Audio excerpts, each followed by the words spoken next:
말 한마디의 무게 서로 다른 사랑의 언어. 수진아, 오늘은 내가 좋아하는 갈비찜 했다. 새벽부터 장을 봐서 며느리가 좋아한다던 갈비찜을 준비했다. 아들 민호가 결혼한 지 1년. 영숙은 며느리 수진이를 진짜 딸처럼 아꼈다. 어머니, 제가 설거지 할게요. 수진이 일어서자 영숙이 손사래를 쳤다. 아이고, 됐어. 너희 데이트나 하고 와. 젊은 것들이 집에만 있으면 뭐해. 그래도 괜찮다니까. 엄마가 할게. 빨리 가. 영숙은 진심으로 며느리가 편했으면 했다. 자기 딸 지우도 저렇게 대해주는 시댁이면 좋겠다 싶었다. 거실에서 이 모습을 지켜보던 지우는 미소 지었다. 엄마가 수진 언니를 정말 좋아한다는 게 보였다. 엄마가 언니를 진짜 좋아하나 봐요. 어머니가 너무 잘해주셔서 오히려 부담스러울 정도야. 그때는 그게 고마움에서 나온 말인 줄 알았다. 문제는 사소한 것에서 시작됐다. 어느 주말 영숙이 부엌에서 설거지를 하고 있었다. 수진이 설거지를 하겠다고 했지만 영숙이 내가 할게라고 했던 참이었다. 그런데 영숙이 그릇을 씻다가 무심코 말했다. 수진아, 그래도 같이 하면 빨리 끝나는데. 요즘 젊은 사람들은 혼자 하는 게 익숙하니? 웃으며 한 말이었다. 그냥 같이 하자는 의미였다. 하지만 수진의 표정이 굳었다. 아까는 하지 말라고 하시더니 내가 안 도와줘서 불만이셨구나. 수진은 말없이 부엌으로 들어가 설거지를 도왔다. 분위기가 어색해졌다. 또 다른 날 민호가 출장을 가기 전 짐을 싸고 있었다. 영숙이 방에 들어와 말했다. 민호야, 결혼하고 나서 확 달라진 것 같다. 예전엔 엄마한테 다 얘기했는데. 웃으면서 한 말이었다. 서운함 반, 농담 반. 하지만 수지는 거실에서 그 말을 듣고 얼어붙었다. 내가 남편 민호를 내가 변하게 만들었다는 말씀이신가? 언니, 괜찮아요? 옆에서 듣던 지우가 조심스럽게 물었다. 응, 괜찮아. 수지는 미소 지었지만 그 미소는 전처럼 밝지 않았다. 민호와 수진의 집. 여보, 우리 이번 주말에는 우리끼리 조용히 보내자. 계속 시댁에만 가니까 피곤해. 수진이 조심스럽게 말했다. 왜? 우리 엄마가 뭐 잘못했어? 민호가 방어적으로 반응했다. 아니, 그게 아니라 엄마가 얼마나 잘해주는데 내가 좀 이해해줘. 나도 이해하려고 해. 근데 어머니 말씀이 가끔 엄마 말이 좀 거칠 뿐이야. 나쁜 의도 없어. 그냥 원래 그런 분이야. 수지는 입을 다물었다. 원래 그런 분이라는 말이 더 답답하게 느껴졌다. 그럼 나는 평생 이걸 참아야 한다는 거네. 지우는 오빠와 수진 언니 사이가 예전 같지 않다는 걸 느꼈다. 오빠는 점점 더 피곤해 보였고 수진 언니는 점점 더 말이 없어졌다. 그리고 엄마는 아무것도 모르고 있었다. 어느 날 영숙이 지우에게 하소연했다. 지우야, 엄마가 뭘 잘못한 것 같니? 수진이가 요즘 우리 집에 안 오려고 하는 것 같아. 엄마, 나는 진짜 잘해주려고 하는데 혹시 내가 모르는 사이에 기분 나쁜 말이라도 했나? 지우는 대답하기 어려웠다. 엄마는 나쁜 의도가 없었다. 하지만 수진 언니가 상처받은 것도 사실이었다. 엄마 말투가 좀 직설적이잖아요. 수진 언니는 그런 말투에 익숙하지 않은 것 같아요. 그럼 나보고 어쩌라고. 내가 원래 이런 사람인데. 영숙은 억울했다. 평생 이렇게 살아왔는데 갑자기 말투를 바꿀 수도 없고 나쁜 의도도 없는데 왜 자꾸 오해를 받는지 이해할 수 없었다. 그러던 어느 날 민호에게서 전화가 왔다. 엄마, 나 수진이랑 좀 싸웠어. 수진이가 엄마한테 상처받았다고 하는데 엄마가 뭐라고 한 거 있어? 나는 아무 말도 안 했는데? 수진이가 거짓말할 리는 없잖아. 그 말에 영숙의 가슴이 철렁 내려앉았다. 내 아들이 나를 안 믿는구나. 며칠 뒤 영숙은 더 이상 참을 수 없어 민호와 수진을 집으로 불렀다. 수진아, 내가 뭘 잘못했는지 말해줘. 엄마가 고칠게. 수진은 고개를 숙인 채 말했다. 어머니. 어머니는 항상 저한테 잘해주시려고 하시는 거 알아요. 근데 가끔 하시는 말씀이 너무 힘들어요. 무슨 말? 같이 하면 빨리 끝나는데 요즘 젊은 사람들은 혼자가 편하냐는 이런 말들이요. 영숙은 기억이 나지 않았다. 그저 무심코 한 말들이었다. 그게 그렇게 나쁜 말이었어? 어머니한테는 아닐 수도 있어요. 근데 저한테는 수진의 눈에 눈물이 맺혔다. 저한테는 너 때문에 내가 부족해서라고 들려요. 영숙은 당황했다. 그런 의도가 전혀 없었다. 나는 정말 그런 뜻이 아니었어. 너를 힘들게 하려고 한 말이 아니야. 알아요. 근데 어머니가 의도하지 않았다고 해서 제 상처가 없어지는 건 아니에요. 그 말에 영숙은 할 말을 잃었다. 방 안이 무거운 침묵에 휩싸였다. 그때 영숙의 입에서 말이 튀어나왔다. 그렇게 힘들면 그냥 이혼해라. 순간 공기가 얼어붙었다. 수진의 얼굴이 하얗게 변했다. 민호는 믿을 수 없다는 표우로 어머니를 바라봤다. 지우는 손으로 입을 막았다. 엄마. 민호가 소리쳤다. 영숙도 자기가 무슨 말을 했는지 깨달았다. 하지만 이미 늦었다. 나는 그게 아니라. 영숙이 떨리는 목소리로 말했다. 수진은 아무 말 없이 가방을 들고 일어났다. 수진아. 영숙이 불렀지만 수진은 돌아보지 않았다. 다녀오겠습니다. 차갑게 인사하고 현관문이 닫혔다.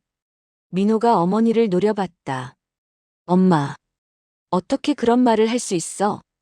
나는 그냥 답답해서. 순간적으로. 순간적이면 돼?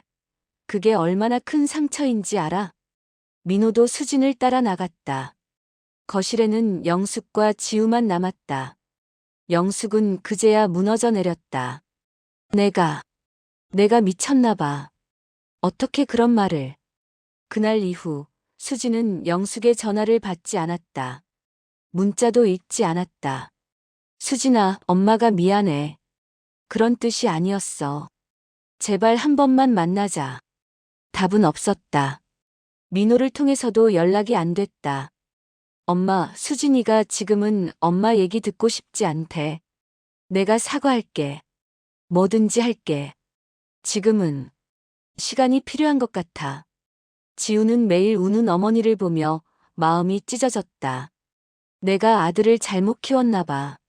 영숙은 중얼거렸다. 엄마, 그런 말 하지 마세요. 근데 지우야, 나는 정말 아기가 없었어.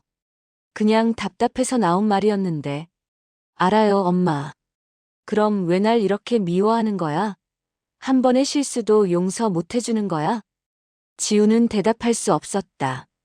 며칠 뒤 민호가 혼자 집에 왔다. 오빠. 지우가 반갑게 맞이했다. 지우야. 민호의 표정이 심각했다.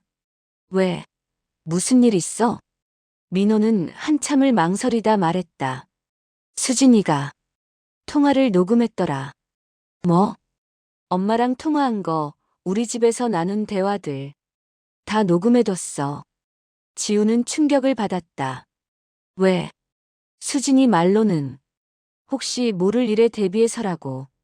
엄마 말이 너무 상처여서 나중에 증거가 필요할 수도 있다고 생각했대. 증거? 응. 나도 몰랐어. 그걸 어제 알게 됐는데. 민호는 힘없이 소파에 앉았다. 나는 어떻게 해야 돼, 지우야?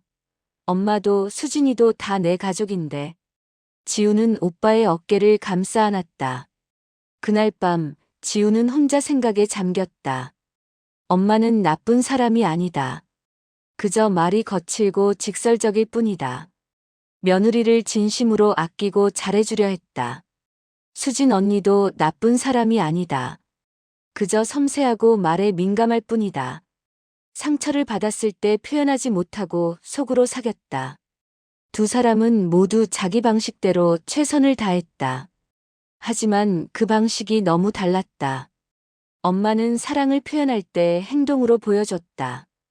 음식을 해주고, 집안일을 해주고, 돈을 보내주고. 수진 언니는 사랑을 받을 때 말로 느꼈다. 따뜻한 말, 존중하는 말, 인정하는 말. 엄마는 말이 서툴렀고, 수진 언니는 행동보다 말을 더 중요하게 생각했다. 결국 이건 누가 잘못한 게 아니었다. 그저 두 사람의 언어가 달랐던 것이다. 하지만 그 다름이 이렇게 큰 상처가 될 줄은 아무도 몰랐다. 한개월이 지났다. 영숙은 여전히 수진에게 연락을 시도했지만 답은 없었다. 민호는 점점 더 수척해졌고 집에도 자주 오지 않았다. 지우는 더 이상 볼 수 없어 수진에게 직접 연락했다. 언니 나야. 지우. 지우야. 언니, 우리 한 번만 만날 수 없을까? 내가 말하고 싶은 게 있어. 긴 침묵 끝에 수진이 대답했다. 알았어. 카페에서 만난 두 사람. 수진의 얼굴은 예전보다 더 여위어 보였다. 언니. 지우가 먼저 입을 열었다. 나는 언니 편도, 엄마 편도 들려는 게 아니야. 다만 내가 본 걸 말하고 싶어. 엄마는 진짜 나쁜 의도가 없었어. 나도 평생 엄마 말투 때문에 상처받을 때가 있어. 근데 엄마는 그게 상처가 될 줄 몰라. 원래 그런 사람이야. 그게 이유가 돼? 수진이 조용히 물었다. 아니, 이유는 안 돼. 근데 지우는 눈물을 참으며 말했다. 언니도 알잖아. 엄마가 언니한테 얼마나 잘해주려 했는지. 수진의 눈에도 눈물이 맺혔다. 나도 알아. 어머니가 나한테 잘해주시려고 하신 거. 근데 지우야. 나는 그 잘해줌 속에 숨어있는 말들이 너무 힘들었어. 이렇게 잘해주는데 넌 왜 고마워하지 않니? 라는 게 느껴졌어. 언니. 그리고 이혼해라는 말. 그건 정말. 수진이 울먹였다. 시어머니가 며느리한테 할 수 있는 가장 상처되는 말이야. 나를 가족으로 안 보신다는 뜻이잖아. 지우는 고개를 끄덕였다. 수진의 아픔도 이해했다. 엄마도 지금 매일 울어. 자기가 한 말 때문에 너무 후회하고 있어. 나도 후회해. 수진이 말했다. 통화 녹음한 것도 그냥 불안해서 그랬어. 내가 이상한 사람 취급당할까봐. 나중에 내가 예민한 거야라는 말 들을까봐. 두 사람은 한참을 말없이 앉아 있었다. 결국 완전한 화해는 이루어지지 않았다. 수진은 영숙의 사과를 받아들였지만 예전처럼 편하게 지낼 수는 없었다. 명절에 얼굴을 보고 형식적인 인사를 나누고 그게 전부였다. 민호는 그 사이에서 힘들어했고 영숙은 며느리를 잃은 것 같은 상실감에 힘들어했다. 지우는 두 사람을 보며 생각했다. 결국 누구도 나쁜 사람이 아니었다. 그저 맞지 않았던 것뿐이다. 1년이 지났다. 영숙은 여전히 명절마다 수진에게 조심스럽게 대했다. 말을 아꼈고 혹시나 기분 나쁠까봐 눈치를 봤다. 수진도 영숙에게 정중하게 대했다. 하지만 그 사이에는 보이지 않는 벽이 있었다. 민호는 그 모습을 보며 안타까워했지만 어쩔 수 없었다. 지우는 이 모든 걸 지켜보며 깨달았다. 사람 사이의 관계는 한 번 금이 가면 완전히 회복되기 어렵다는 것을. 말 한마디가 얼마나 큰 무게를 가지는지. 그리고 서로 다른 사람이 가족이 된다는 게 얼마나 어려운 일인지. 지우야, 너는 나중에 시집 가면 시어머니 말씀 잘 들어. 어느 날 영숙이 지우에게 말했다. 엄마, 나는 모르고 살았어. 내 말이 누군가에게 얼마나 큰 상처가 될 수 있는지. 나는 그냥 원래 이런 사람이라고만 생각했지. 영숙의 눈에 눈물이 맺혔다. 너는 나처럼 살지 마. 말을 조심하고 상대방 기분을 먼저 생각하고 그렇게 살아. 지우는 어머니를 껴안았다. 엄마는 나쁜 사람 아니에요. 나도 알아. 근데 나쁜 사람이 아니라고 해서 상처를 안 주는 건 아니더라. 그날 밤 지우는 일기를 썼다. 사람들이 말하길 가족 문제는 참 복잡하다고 한다. 나는 이제 그 말이 무슨 뜻인지 안다. 엄마는 좋은 사람이고 수진 언니도 좋은 사람이다.